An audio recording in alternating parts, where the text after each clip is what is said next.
Episode 4 की starting में आनरन देखती है उसका शावर ठीक तरह से काम नहीं कर रहा होता है। उसे सबसे पहले जिसका ख्याल आता है वो अपने नेबर यानजुन का। वो उसे हेल्प के लिए कॉल करने लगती है, लेकिन उसका नंबर नहीं मिल रहा होता है। वो ऑफ था क्योंकि वो नेटवर्क से बाहर था। एक्चुअली वो कैंपिंग के लिए गया हुआ था। वो अक्सर खुद को काम करने के लिए नेचर में बैठकर एंजॉय किया करता था। अब नेक्स्ट डे आन देखती है कि हेशा अपनी बालकनी में खड़ा हुआ है और पौधों को पानी दे रहा था। वो उसको इम्प्रेस करने के लिए जानबूझकर अपने उसका शो अपने मोबाइल पे ऑन करके देखना लग पड़ती। ये सब उसका बहाना था। वो उसी को देख रही थी। वो सोचती है कि चलो मैं ही आगे बढ़ती हूँ। वो पौधों को पानी दे रहा था, उसने अपना भी गमला आगे कर दिया। ये देखते ही यानयुए को लगता है कि ये कितनी कंजूस है। कल मुझसे लड़के गई थी, अब फ्री का वाटर लेने के लिए आ गई है। इतने में ही यानयान को मिस्टर वांग की कॉल आती है। वो काम करने के लिए अंदर चली जाती है। नेक्स्ट डे मिस्टर वांग बहुत ही डिमांडिंग हो रहे थे। वो बार बार उनके प्रपोजल को चेंजेस कर रहा था। यही बात उस अपनी टीम को भी आकर बताती है। इनफैक्ट हु भी बहुत ही परेशान था क्योंकि लास्ट प्रोजेक्ट उन्होंने कब का कंप्लीट कर लिया था, मगर पेमेंट अभी उन्हें नहीं मिली थी। उन्हें ये भी टेंशन थी कि हेशा इस प्रोजेक्ट के लिए वॉइस ओवर नहीं देगा, क्योंकि उन्होंने जब इनसे स्टडी किया था प्रोजेक्ट को, वो उसके टाइप का नहीं था। अब उन्हें बहुत ही टेंशन थी। अब वो हेशा जब काम पे जाता है उसे सामने से जियान नजर आता है और उसे पकड़ लेता है और वो कहता है कि तुम बहुत सैड लग रहे हो, लगता है तुम प्यार में पड़ गए हो। अगर तुम्हें लेसन चाहिए तो मैं तुम्हारा लव गुरु बन जाऊंगा, क्योंकि मुझे इस फील्ड में बहुत एक्सपीरियंस है। और साथ ही साथ उससे कहने लगता है कि अगर कोई ऐसी लड़की है जिससे तुम्हारा दिल चुराया है, बहुत स्ट्रांग है, इतना ही समझ लो कि वो अंदर से इतना ही उतनी ही वीक है और उसे तुम्हारी वॉन्ट चाहिए। हेशा ना चाहते हुए उसकी बातें हमेशा सुन लेता था और टिप्स ले लेता था उससे, पर वो शो नहीं कराता। शाम को जब वो बालकनी पे खड़ा होता है, वो काफ़ी देर से देख रहा था कि आनरान की लाइट्स तो ऑफ है। वो इसका मतलब है अभी तक आई नहीं है। बेचारी बहुत ही बिजी थी अपने कामों में। जब उसकी लाइट जगती है तो वो सोचता है कि इसी बहाने से उससे मिलने जाऊं, पर हेजिटेट हो जाता है। बालकनी के पास ही खड़ा हुआ उसकी आवाज़ें सुनने लगता है। वो उसका शो सुन रही थी। नेक्स्ट डे जब बार बार आनरान मिस्टर वांग को कॉल कर रही थी, वो नंबर ही नहीं उठा रहे थे। पेमेंट का पता करने के लिए उसे लगता है कि अब मुझे ही जाना पड़ेगा। वो बहुत गुस्सा थी। वो ही अपनी हील्स पहनती है और निकल जाती है उनके ऑफिस। वांग उसे अवॉइड कर रहा था क्योंकि वो पेमेंट डिले कर रहा था और उनसे मिलना नहीं चाह रहा था। इसीलिए वो अपनी सेक्रेटरी के थ्रू झूठ बोल देता है कि वो वहाँ पे नहीं है। थोड़ी देर बाद मिस लान भी वहाँ पहुँच जाती है। उसे रिसीव करने के लिए लान को बाहर आना ही पड़ता है। अब आन काफ़ी टॉन्ट करती है, आप कौन से ट्रॉन लगा के यहाँ पर पहुँच गए? मैं यहीं पर बैठी थी पर मुझे तो आप दिखे नहीं। और लान के सामने उसके शर्मिंदा होता है और पेमेंट क्लियर करने की बात करनी ही पड़ती है। वो फाइनेंस डिपार्टमेंट को कहता है कि इनकी पेमेंट क्लियर करो। अब इसी काम में आनरान को बहुत लेट हो जाता है और यांगयान को उसकी बहुत फिक्र हो रही थी। बारिश भी हुई थी और वो बहुत वापस लेट आती है। भीगने की वजह से उसे फ्लू भी हो जाता है।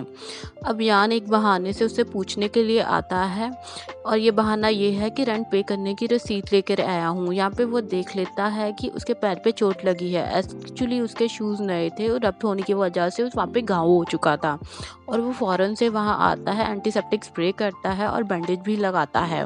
वो देखता है कि वो बहुत डाउन फील कर रही थी। उसे फ्लू तो था ही, साथ में फीवर भी हो गया था। उसे हॉस्पिटल लेके जाना चाहता था पर वो इनकार कर देती है। मैं ऑलरेडी मेडिसिन ले चुकी हूँ, कल फाइनल डे है और आज मुझे अपना प्रपोजल रेडी करना है। अब यान वहीं पे रुक जाता है और बहाने बहाने से उसका ख्याल करने लगता है।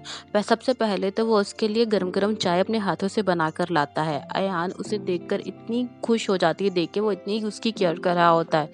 जब उसके सामने बैठकर वो काम कर रही थी तो उसे देखता ही रहता है। उसके फेस पे एक स्माइल थी। वो उससे पूछती है तुम स्माइल क्यों कर रहे हो? एक्चुअली ये स्माइल उसके फेस पे तब आई थी जब उसे ये यूनिवर्सिटी के दिन याद आने लगते हैं, जब उसकी सीनियर थी और लाइब्रेरी में बैठ के बिल्कुल इसी तरह से काम कर रही होती थी। तब वो उसे ऐसे ही चोरी चोरी देखा करता था। वो बहाना करता है कि तुम्हें फीवर ज़्यादा है, शायद इसीलिए हेलुसिनेशन हो रहे हैं। मैंने कोई स्माइल नहीं की। तो थोड़ी देर बाद वो उससे कहता है तुम सो जाओ, मैं तुम्हें थोड़ी देर बाद जगा दूंगा, फिर उठ के अपना काम कर लेना। यहाँ एक दफ़ा वो पानी देने के लिए उठाता है।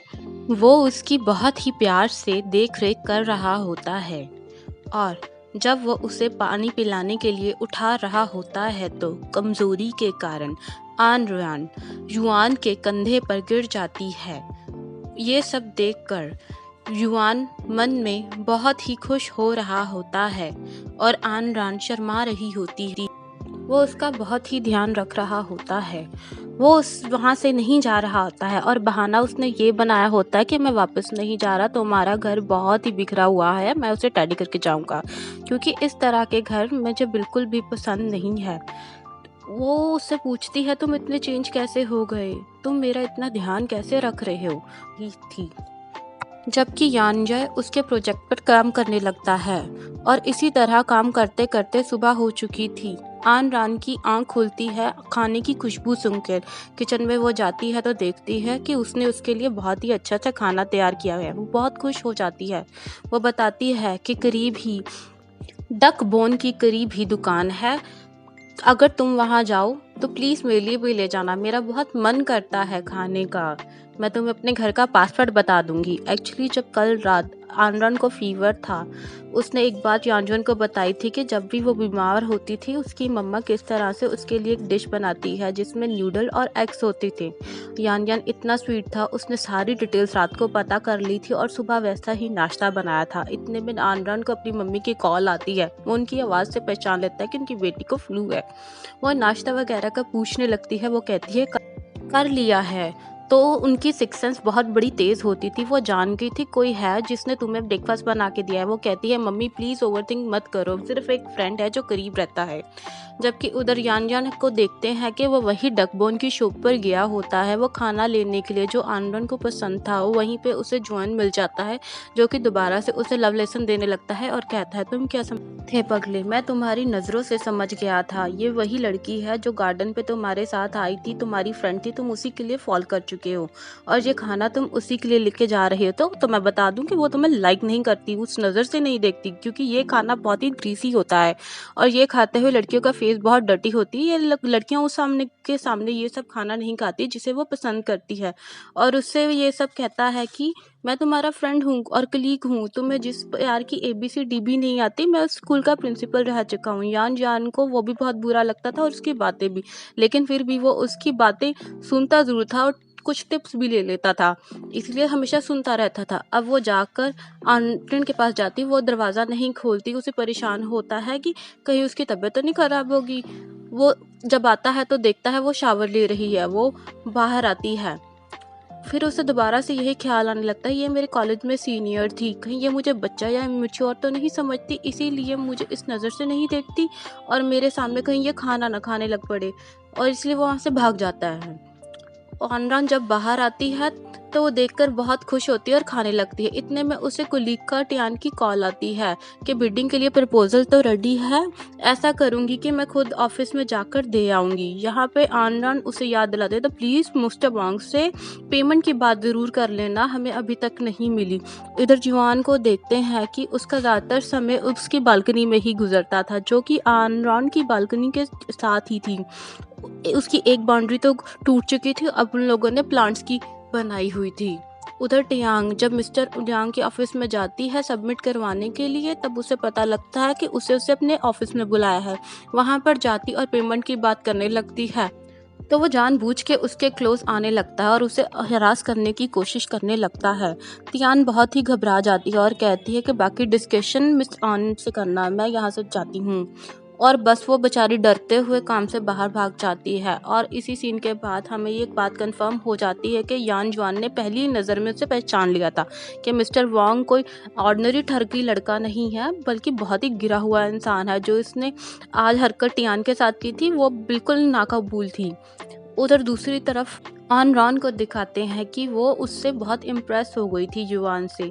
रात को जो उसने उसकी हेल्प की थी प्रोजेक्ट कंप्लीट करने पे, उसे ये देख के इतना तो अंदाज़ा हो गया था ये कोई ऑर्डिनरी बॉय नहीं है युआन। और यही हमारा 4th पार्ट ख़त्म होता है। Bye bye.